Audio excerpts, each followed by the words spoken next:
What's up? And how are you? No, really. How are you? How does the World Cup make you feel? Oh, you're not quite sure because you haven't processed it all? Well, I'm here to help you through it, and I'm Adrian, and welcome to World Cup Daily, where we go through all of the action on the day from Russia. Oh yeah, and as I always forget to say, that I typically tweet throughout the matches, so if you want to give me a follow, that's a good way to communicate with me and discuss matches live. Okay, let's go to the first match on the day, as Brazil had a tough 80 minutes against Costa Rica. And the Costa Ricans were doing everything they could to waste time throughout this match, and that only amplified in the second half. But first, let's look at the little action that occurred in the first half. Okay, and in the second half, I'm kidding. Brazil started very slowly in this match, and Costa Rica had a great opportunity to go one ahead in the 13th minute when a nice cutback found Celso Borges, but he dragged his shot wide. After the opening 20 minutes or so, Brazil began to come into this match much more, and their first bit of real danger was actually fake danger, as Marcelo's low-driven shot fell to Gabriel Jesus, who finished nicely, but was mega offside. That was about it as far as meaningful moments in the first half. And in the second, it was Gabriel Jesus who once again proved to be the danger for Brazil when his header found the bar, but it was Coutinho and Douglas Costa who really looked good to me throughout the half. A half which was filled with gamesmanship, flopping by both teams, and a penalty decision that was reversed by VAR, which was a sight for sore eyes. Here's what happened. Neymar was played through and found himself at about the corner of the 6-yard box. He cut inside and beat his man, but the Costa Rican defender just pinched a bit of Neymar's shirt, and Neymar decided to go down. What frustrates me about this play, and about Neymar in general, is that if he would have just stayed on his feet, he could have taken a strike on goal, but he didn't. The play was reviewed, and it was deemed to have not been a penalty, and rightfully so. I'll get back to Neymar later because I have more to say on that. From there, even more frustration grew within the ranks of the Brazilians, with Neymar and Coutinho both getting cards for dissent when calls didn't go their way, and the Costa Ricans doing all that they could to waste more time and antagonize the Brazilians further. But finally, in the 91st minute, Roberto Firmino's downward header was touched on by Gabriel Jesus, and Coutinho's trailing run into the box ended with him putting Brazil 1-0 up. Coutinho is in incredible form for Brazil, as with that game winner, he had scored each of Brazil's last 3 goals, including from pre-tournament friendlies. Also, shout out to Cheech for that great dive in the technical area. Glad he wasn't carded for diving though, as that was clearly a celebratory dive and he wasn't fishing for more fouls. But Brazil weren't finished there, as in the 97th minute, Douglas Costa was again in the mix and he squared it nicely for Neymar to tap in past a stranded Keylor Navas. With that goal, Neymar moved past Romario in the Brazilian top scorers chart with 56 for the Seleção. He's now only 6 behind Ronaldo and 21 behind Pelé, and he's only 26. So Brazil get up and running with their first win of this World Cup, and at times, they looked like the massive threat that they promised to be in this tournament. However, I'm a little disappointed in Neymar. Yes, I know that he gets fouled a lot. Yes, I know that would be frustrating, but my main problem is that at times it looks like he is more interested in winning penalties and fouls than he is in taking advantage of those moments in which he physically could play on, such as with the penalty.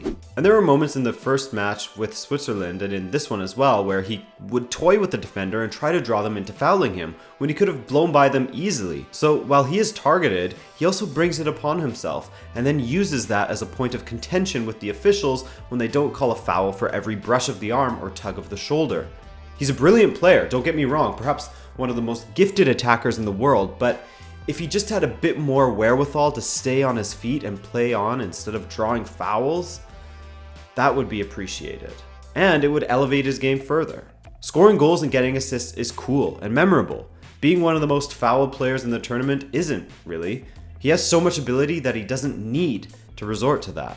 And yes, I know, oftentimes the fouls on him are legit, but as I said, half the time he seems more interested in drawing said fouls when he's already beaten his man, which is the most frustrating thing.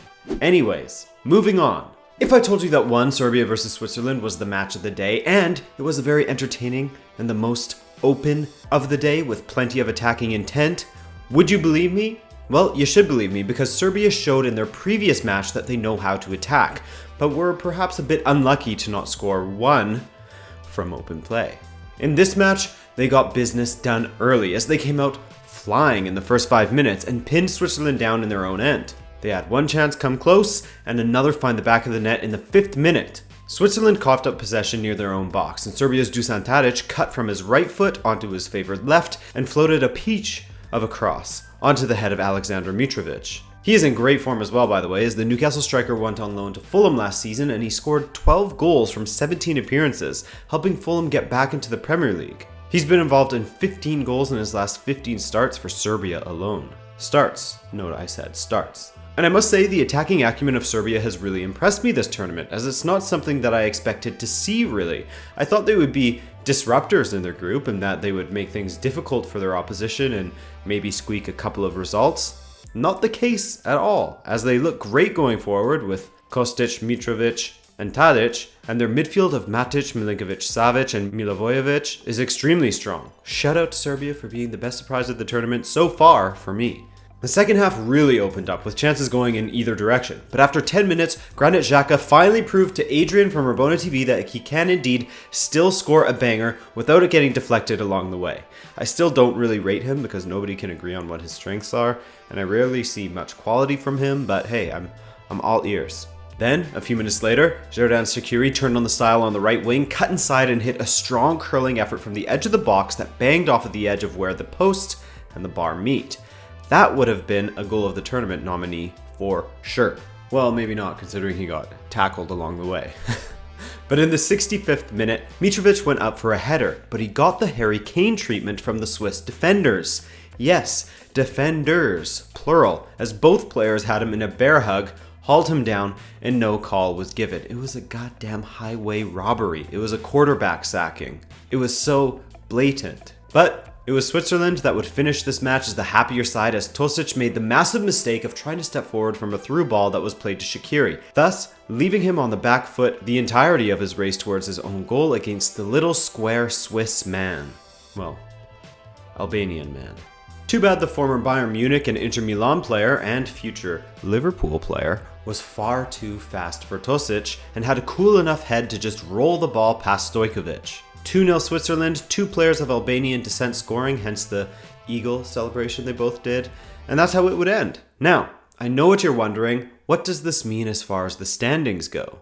Brazil find themselves in first on goal difference. Switzerland are in second on goal difference with 4 points as well.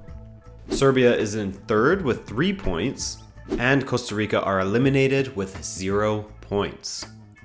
So as you can see, this isn't settled yet, as the situation is simple for Serbia and Brazil, who play each other next. Win and you're through, though a draw would suffice for Brazil as well. For Switzerland, they will need just a single point if Serbia fail to get the win.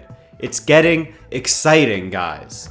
Now to Iceland versus Nigeria, and this was one of the most boring first halves I'd seen yet at this World Cup. And I think the common thread is that Nigeria has been involved. In fact, they were the first team at this World Cup to not even attempt a single shot in the first half of a match. However, in the second half, Nigeria looked like a completely different team as the Super Eagles came out flying, and I'm sorry for that dad pun.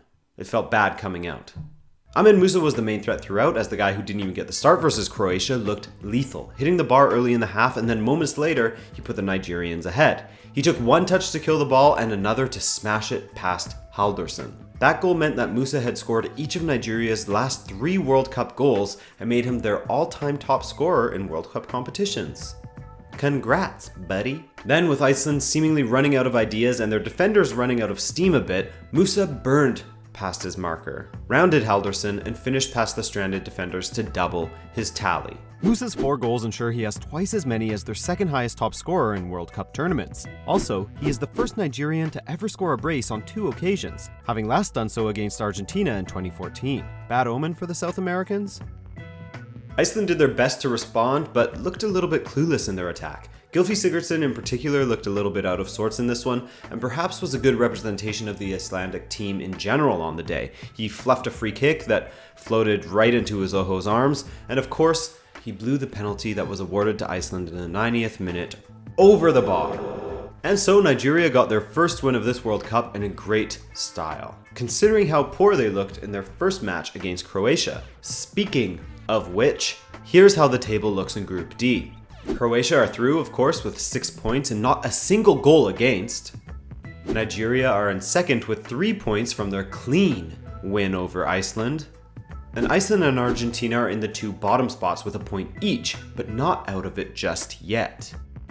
So basically, the fates of Nigeria, Iceland, and Argentina are entirely in their own hands. For the most part, at least. Nigeria could potentially get through with just a draw against Argentina, while Iceland will have to beat Croatia and hope that Nigeria fails. Vice versa for Argentina. They're going to have to beat Nigeria and hope that they outscore Iceland to overturn their slightly inferior goal difference, if Iceland is to win. Also, which Croatia are apparently going to rest a lot of players and try some new tactics, so it's looking likely. Maybe? Now, tomorrow's action, we start with a little appetizer, a little amuse-bouche from Group G, as Belgium take on Tunisia. I think that the 2-1 loss against England flattered Tunisia a little bit, as they didn't cause too many problems for England beyond the penalty they converted. While at the same time, I think that the 3-0 flattered Belgium a little bit in their win over Panama, as Belgium really only looked strong in the sequences from which they scored. Other than that, they were bang average. So, that all makes this one tough to call, but I think that Belgium has this one in the bag. Maybe not fully in the bag yet, but close to the bag, about to drop it in there. Then we go back to Group F, starting with Mexico against Korea Republic. Mexico looked great against Germany, playing with pace and countering extremely well. Korea, on the other hand, looked pretty boring against Sweden in their first match. They did only succumb to them due to a penalty, but the Swedes should have stomped them with the amount of chances they had. Now, I think the big question in this one is whether Mexico lets complacency leak into their game against a much weaker opponent than Germany, or if they will go on to replicate their great performance from their first match. And we'll wrap things up in Group F with Germany taking on Sweden. I really don't know how to call this one because Sweden are a tough team to call. They managed to get results against Italy to qualify, but following that, they only had 1 win from 6 pre-tournament friendlies. Germany are the defending champions and boast a strong squad filled with players that most nations would die to have in their teams, and yet they looked a bit pedestrian against Mexico and didn't finish any of their chances, and looked extremely vulnerable in defense. Plus, it's looking like Hummels will be out of this game, so I think Niklas Süle will probably get the start. What that will do to their back line, I don't know. He's a strong player as well. But what I do know is that's all. I'm done here, and I won't keep you any longer. I appreciate you taking the time to watch this video, and if you enjoyed it, then feel free to hit that subscribe button, or the like if you're already subscribed. I wouldn't hate that. Other than that, enjoy the matches tomorrow, and I'll see you a couple of hours after. Later, I'm gonna go watch Jurassic World 2: Fallen Kingdom.